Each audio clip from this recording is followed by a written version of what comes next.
Hello and welcome to a very busy Port Colborne. I'm actually standing here at the Bascule Bridge here in Port Colborne, which will be going up very, very shortly to let a very spectacular vessel through.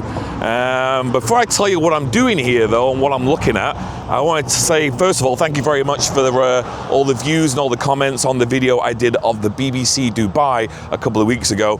I never expected it to blow up the way it did. It was phenomenal. To be quite honest, I thought maybe I'd get 10,000 views max, and I thought it was a good video, but it just blew me away by how popular it went, and the positive feedback was unbelievable. So if you haven't seen that video, I'll put a link in the description somewhere around about here or here, so you can watch it now. Otherwise, in the meantime, just to let you know, I'm here in Port Colborne, and I'm actually standing by the entrance of Lock 8, which is the very last lock of the Welland Canal as you make your way from Lake Ontario down to Lake Erie. So Lake Erie's down that way. And very, very shortly, and just coming into frame right now, is the BBC Tokyo. It looks identical to BBC Dubai. Trust me, it does. But what I want to do on this video is get another close-up perspective, this time not on water, but of the ship coming into Lock 8, going through Lock 8 and exiting, using the drone and my camera. I want to get you as close as I can to the ship as possible without even touching it, really. So I want to make sure you feel like you're actually there. I want you to sit back, relax, and enjoy this video of the BBC Tokyo, which is just making its maiden voyage down the Welland Canal, and he's making its way down to Lake Erie right now. And there she is right there. Sadly, we've got a bit of cloud just sitting right next to us. But if I turn around the other way, clear blue skies. So hopefully we'll get lucky and the clouds will part and get some nice shots with the drone as she comes into lock number 8. When I made that video about BBC Dubai, one of the crew members on BBC Dubai actually left me a message to let me know that BBC Tokyo was following on behind. And when I checked it out, she was nearly close to the Middle Atlantic Ocean just over 2 weeks ago. And I guess she got hauled up due to Hurricane Erie. And then she made it into Montreal just recently, then got held up again due to bad weather. So anyway, she's not far off from being here now.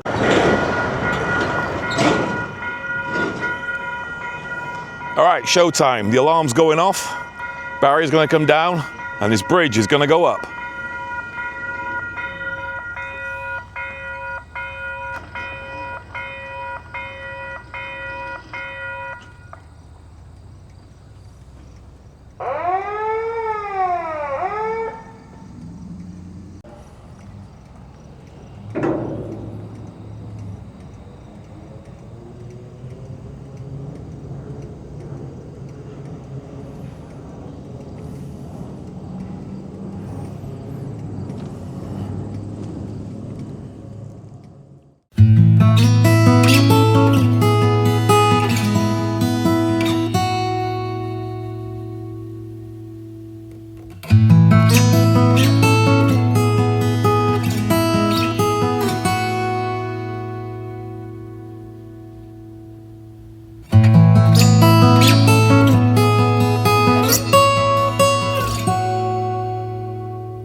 She's a brand new multi-purpose cargo vessel which was built in 2025, so she's brand new. Like I say, it's her maiden voyage down the Welland Canal.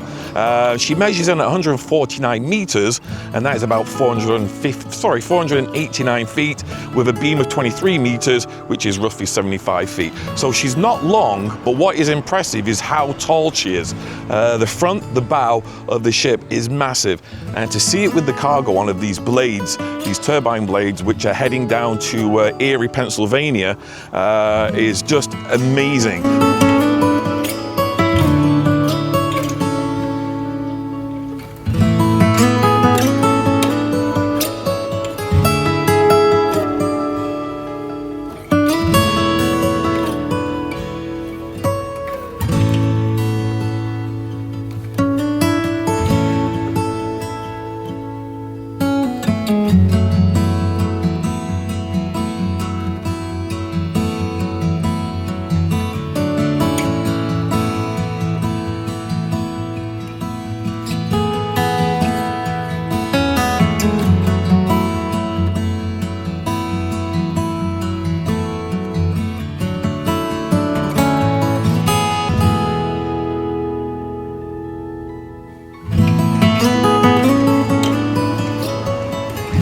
The design of BBC Tokyo allows her to carry heavy lift and oversized cargo.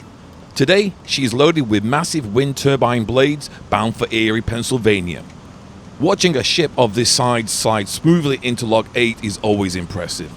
The crew working with precision as the vessel settles between the lock walls.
Ooh.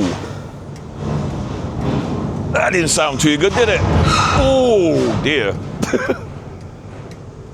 That did not sound good at all.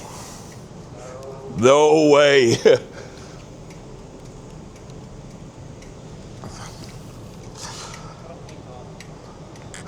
It'll buff out. They hope it'll buff out.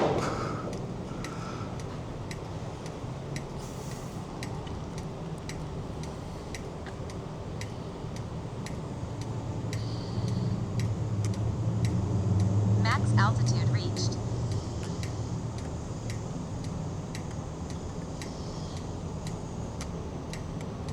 Right, I don't know if we've got any damage on this, but that was a large bang we heard. She was just lining up. It was like I don't know, the wind blew her? I'm not too sure. But something at the back here really clattered something.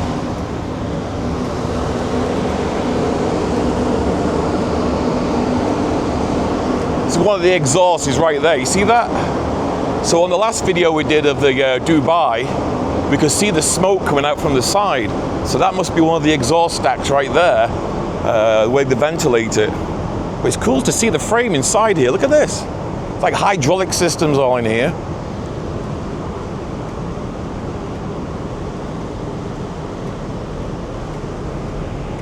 How high this goes. Nearly as high as the bridge. All right, we're gonna get a look at the back of the boat right now. Nice big gash at the front there. I don't know if that's what we heard when it came through the lock. Sounded like it was more towards the back. So I'm gonna have to look at the footage before it came into the lock to see whether that's on it. Because that looks very new.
Upon exiting lock number 8, the BBC Tokyo will head down to her next challenge, passing beneath Bridge 21 in Port Colborne, one of the Welland Canal's busiest lift bridges.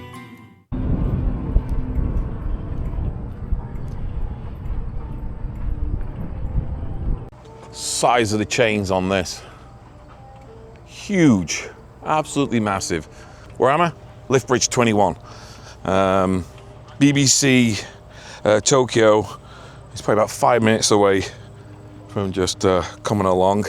And this is probably the closest place you can get to the ship without actually touching it.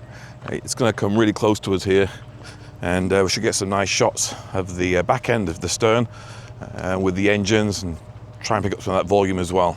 So let's wait for it.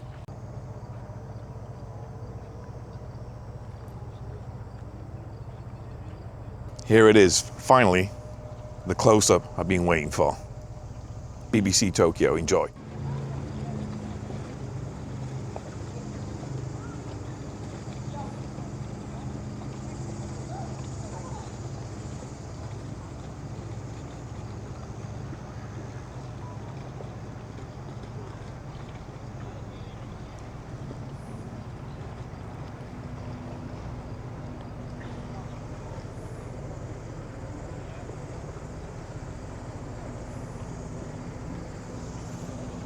At nearly 490 feet long, the BBC Tokyo seems like she shouldn't fit, but she glides beneath Bridge 21 with just enough room to spare. It's a striking moment where marine engineering and canal infrastructure meet.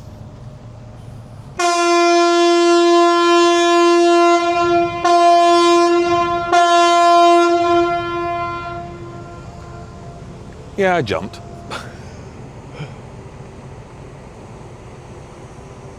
So there you have it. BBC Tokyo has now completed its maiden voyage down the Welland Canal for the very first time. Now, what I want to check out on the footage, the drone of earlier on, we've got some big scuff marks up here, scuff mark there, and something down here and there. And what I want to do is check the drone shots. We definitely heard the ship make contact with the wall, definitely, and I think that might be it there. It looks very new at the top. So I'll have to review the drone footage of before she came into the lock, so I can see anything.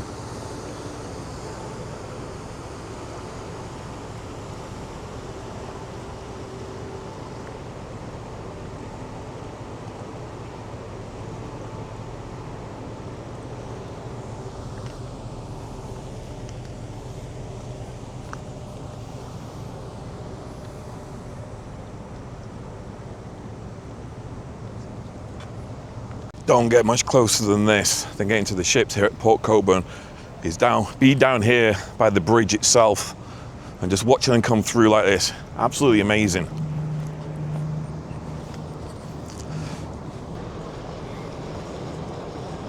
Size comparison.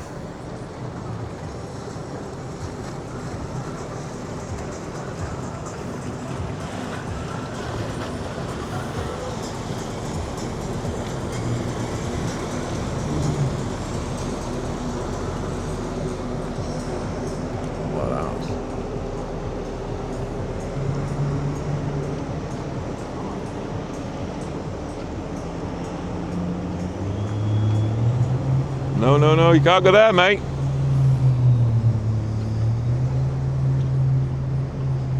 Where the hell's he going? Alright, after reviewing the video, especially the drone footage, the damage at the front of the vessel has nothing to do with what we heard. I can confirm that damage was there before it entered the lock, because I looked on the drone.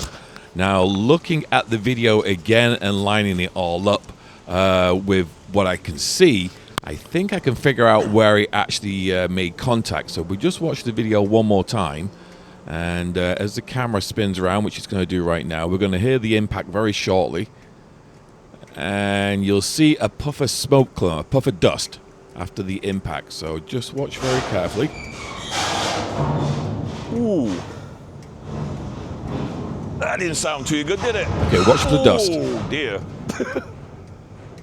Put the arrow right here, and any second there's dust just starting to come up there. There it is. So it's hit the wall, And it looks like it's right by this yellow area here, and that's when you see the new scuff marks along here, and there's a lot more down there and a little more at the bottom as well.